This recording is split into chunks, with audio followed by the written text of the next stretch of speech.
Hi! It's been a while since I've uploaded anything to this channel. It's been so long, in fact, that I'm not even the same person who made these video essays. You're still fucking doing this? I'm trans now. That's how much fucking time has passed. I'm now a junior at Clark University in the Interactive Media program. This semester, I'm doing a directed study on queer games.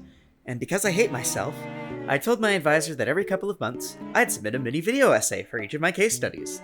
Which means on top of having to do research, play the games, I have to write, record, and edit a video instead of just handing in a paper. This means, after thousands of years of being dormant, I'm reviving this channel. And every 3 weeks, you, my dear viewer, get new content about a game I like or dislike and how it relates to queer representation. So from now until April, I'll be releasing 6 videos for my case studies, and examining how each game I cover tackles queer representation, and what we, as both game designers and consumers, can learn from these design choices, before capping off with a final video reviewing everything I've learned. Who knows? I might even cover some of the games I've promised to cover in the past. Anyway, enough time wasting, here's the first video. When we think of video games, we typically think of death as a necessary consequence to enforce some kind of fail state. Failed this puzzle, or failed this combat encounter, and the player will quote-unquote die. Some games lean so heavily into this notion that they feature what is called a permadeath mechanic. Fail one time, and you have to start a new game. You cannot continue with the save file you had. But let's say you wanted to make a game that featured the opposite mechanic. A Permalife mechanic, if you will. What the fuck would that look like, and how would that game be inherently queer? Well, according to media studies professor Bo Ruberg in their article, Permalife, Video Games and the Queerness of Living, Permalife games are games that will not allow you to die under any circumstance, even in the face of death. As they put it is no coincidence that these Permalife games, as opposed to permadeath ones, are being designed by queer game makers. For queer subjects today, particularly those operating within the reactionary vitriol of games culture, permanent living represents a particularly potent trope for expressing both hopes and concerns about contemporary queer life in the face of an uncertain future. Ruberg points to 3 examples in their article of these Permalife games: Queen's Quest VII, The Death of Video Games, Mainichi, and Queers in Love at the End of the World. They all handle permalife in their own way. Mainichi in particular highlights the mundane but persistent challenges of life as a trans woman of color. Through your inability to die, you experience the day in and day out marginalization of Maddie, the main character of Mainichi, regardless of what choices you make. Though these games are small, Ruberg highlights what they managed to reflect with their permalife mechanics in their conclusion. Permalife is realistic in its own way, especially for queer subjects. Not because queer subjects are invulnerable, but precisely because they have been positioned permanently by the oppressions of hegemonic culture at the precarious line between life and death. Always struggling forward, compelled to go on by narratives of progress. Life repeats, with its pleasures and its pains, and the queer subject keeps on living. This is the futurity, both joyful and mournful, that is envisioned through permalife in queer video games. A futurity that is messy, desolate, and hopeful. A place where queer subjects lack the types of agency offered by traditional video games and social privilege alike, but where they nonetheless survive. A distinctly queer way of living. That position between life and death fascinates me from a thematic perspective, because as a queer person, what does it mean to be living? If our lives are invisible to a heteronormative audience hesitant to acknowledge our existence, then can we truly be alive to them? If a queer woman is living her best life and no one notices, isn't that basically the same as having never lived at all? To be queer is to live in that liminal space, and these permalife games Ruberg highlights do a great job of representing and capturing that feeling. But ultimately, these are not full games. They are bite-sized experiences, meant to tell smaller-scale stories, or in the case of Queen's Quest, to accentuate a point. While they are worth playing, it begs the question: what would a full game with an actual budget that represents this theme of living a liminal, queer life look like?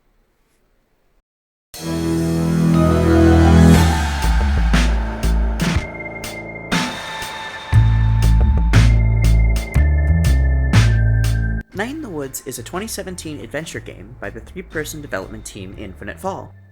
I say adventure game, but one of the core genre elements of adventure games, puzzles, is missing. The gameplay comes in the form of vignettes where you control the main character's hand, the occasional platforming challenge, and the occasional rhythm game. Night in the Woods follows Mae Borowski, a 20-year-old literal cat girl who returns home after dropping out of college. As will be made apparent to the player throughout the course of the game, May suffers from a dissociative disorder that causes her to derealize the people and places around her. This led to an incident where, in a dissociated state, she beat a fellow high school student with a bat during a softball game, leading her to have a poor reputation in her hometown. And when her dissociative disorder worsens at college, to the point where she can't even leave her room, she feels compelled to return home to Possum Springs, where the game primarily takes place. May's struggle with this disorder carries one of the core themes of the game: liminality. When May is derealizing, she can still perceive the things around her, but they become empty shapes, almost fuzzy. They aren't fake or dead. She does not perceive them as exactly real either. They exist in this liminal space, not quite an illusion, but not quite reality. This theme, when you look for it, crops up everywhere in Night in the Woods, both in a ludic sense and a narrative one. May's hometown, Possum Springs, suffering from years of economic misfortune, the mines closing, and a highway diverting traffic away from the town, it isn't a ghost town, but it's definitely not thriving either.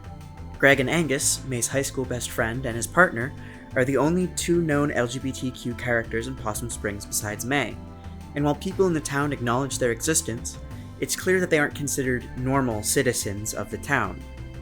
And later, when the more supernatural elements of the game come to the fore, May encounters Lovecraftian creatures, who by their very nature exist in a realm beyond understanding, beyond life, death, and time itself. But Celeste, I hear you asking, what the hell does liminality have to do with the queer condition? How can a story with Lovecraftian elements be queer? Are you telling me that Cthulhu has pronouns now? That H.P. Lovecraft actually said trans rights? Also, remember 3 minutes ago in the video when you said this was a Permalife game? Well, to answer what liminality has to do with queerness, we first have to examine another part of the queer condition: failure. In an interview with Bo Ruberg, author and queer theorist Jack Halberstam— Wait! I promise this is going somewhere. Please, just stick around. Author and queer theorist Jack Halberstam discussed their book, The Queer Art of Failure, which discusses failure as a key component of queer identity and as a mode of resistance. Quote, "If you move to the realm of heterosexuality and heteronormativity, the queer becomes the failure logic. In a homophobic logic, the queer fails to be straight, literally. The butch fails to be a woman, the sissy boy fails to be a man, the queer adult fails to get married and have children. They all fail in their socially prescribed role. There are two responses you can have to that. One is to try and play the game as it's been written, to say, 'I'm sorry, I didn't realize. I will now get married and have children, and then maybe you will accept me as a success on your terms.' Or you refuse the game. You say, 'Actually, that outcome is not what I desire.' You rewrite the game, and in the process, you accept what we call failure. So that acceptance in failure, that investment in failure, that excitement about failure is the queer art of failure. So to be queer is a failure to live your life in accordance with the logic of heteronormativity, to exist outside of that logic, i.e. to live in a liminal space beyond common societal understanding. Under the current patriarchal heteronormative system, an individual who lives in defiance of that system can never be fully understood as a full person, because a person, after all, is someone who lives in accordance with the patriarchal heteronormative system. Orr's crazy, and therefore he can get out of flying combat missions. All he has to do is ask. But as soon as he asks, he's no longer crazy, and so he has to fly more missions. I can try to articulate what gender dysphoria is to a cis person, and maybe they'll be sympathetic, or as understanding as they can be, but they will never fully understand. This too is reflected in Night in the Woods. Angus, Greg's boyfriend, has never had a full relationship with his mom. We find out was rather abusive. It's implied that this abuse is a partial result of Angus's sexuality, that his mother was afraid of her child's failure to live within the system, of her inability to understand and comprehend what that means. Similarly, B is unable to understand May's inability to conform to the academic system, her failure to do well, get a degree, and get a good job, to escape the dying town she desperately wants to escape. And she resents her for it, at least for the beginning of the game. Fear of failure, of liminality, of things outside the system, drive most of the mystery that motivates the rest of the game. If Night in the Woods could be said to have an antagonist, it's the cult that May and the gang find at the end of the game. Throughout the game, May and her friends run into strange things in the town. At the beginning, they find the dismembered arm of an unknown person. During the Halloween festival, which they call Harfest, May sees a ghost, later to be revealed a member of the cult, kidnap someone. And as May and her friends try to investigate this ghost, they run into the cult as they're about to kill one of their own for screwing up. At the very end of this story, May and the gang run into them one last time, and the true nature of the cult is revealed. They're good old boys, back from before the mines and the mill closed. As they saw their town dying, they got desperate. And as they got desperate, they found something in the mines. Something they believed to be God. Black Goat. People familiar with Lovecraft might have perked up their ears just then. The name is most likely a reference to one of Lovecraft's deities from his canon, as Black Goat is the nickname I really don't think I can say that. Although, what can you expect from a guy who named his cat after a slur? Anyway, Black Goat is the nickname for the Great Old One in Paris, who, in the Lovecraft stories they feature in, is depicted as having a cult that engages in human sacrifice. A very apt reference, given that the cult featured in Night in the Woods does the same thing. In exchange for sacrificing people to the pit where Black Goat resides, Black Goat keeps Possum Springs alive, and prevents the town from sliding further and further into economic despair, thus keeping the town in line with how these men once knew it. These men, in their desperation to bring Possum Springs back from its liminal existence, resort to murder and scapegoating, sacrificing people they consider undesirable to the pit. What these men represent isn't subtle. Their fear of not living to the standard of success they grew up with, of not living in a town that's prosperous and growing, has turned them into monsters. In their effort to escape something they cannot understand, they turn to something they cannot understand.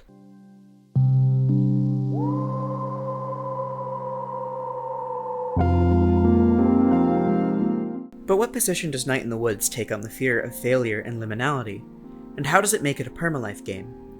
Well, to answer that, I think first it would be good to contrast Night in the Woods to a game I mentioned earlier, Mainichi. Mainichi bemoans failure. The game highlights what it's like to not live a, quote, successful life as a trans woman of color. The choices the game offers you are an illusion. There's only one ending. The player character expressing dissatisfaction with her life to her friend before the game loops again. The message here is rather bleak. No matter what choices we make, nothing will remove the sting of failure, of living a liminal existence. In contrast, Night in the Woods tells you no matter what choices you make, nothing will remove the sting of failure, of living a liminal existence. Okay, to explain what's actually different about the message of these games, you know that meme of the one guy looking out the bus towards the side of a mountain and he's depressed, another guy is looking out the sunny side of the bus and he's happy? That's essentially the difference between Night in the Woods and Mainichi. The choices you make in Night in the Woods don't bring Possum Springs back to the thriving town that it once was. May still doesn't know what she wants to do with her life, and her friends Greg and Angus are still going to move away. The choices you make in Night in the Woods are, who am I going to hang out with today? How will I react to what life throws at me? Night in the Woods, as Angus so eloquently puts it, believes in a universe that doesn't care, but people who do. Where yeah, maybe your choices don't matter in the grand scheme of things. Maybe you can't save the town. Maybe sometimes you lose a friend or a loved one. But they matter to you because they're your choices. And maybe that results in you repairing a once broken relationship, or making a codependent one healthier. Night in the Woods encourages us to embrace, and maybe even find beauty in, failure, of liminality, of the impermanence of our existence and relationships. Nowhere is that better illustrated than in May's confrontation with Black Goat in the mine, which I'm just gonna let play, because me explaining it for you can't do it justice.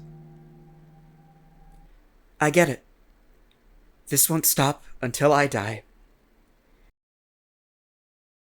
But when I die, I want it to hurt. When my friends leave, when I have to let go, when this entire town is wiped off the map, I want it to hurt. Bad. I want to lose. I want to get beaten up. I want to hold on till I'm thrown off and everything ends. And you know what? Until that happens, I want to hope again. And I want it to hurt, because that means it meant something. It means I am something, at least. Pretty amazing to be something, at least. Night in the Woods does not have a solution to the alienation we face, at the hands of economic forces or heteronormative society. But it shows us, even in the face of death, that our liminal queer existence matters, even if it's only to ourselves, even if others can never fully understand it. And I think that's beautiful.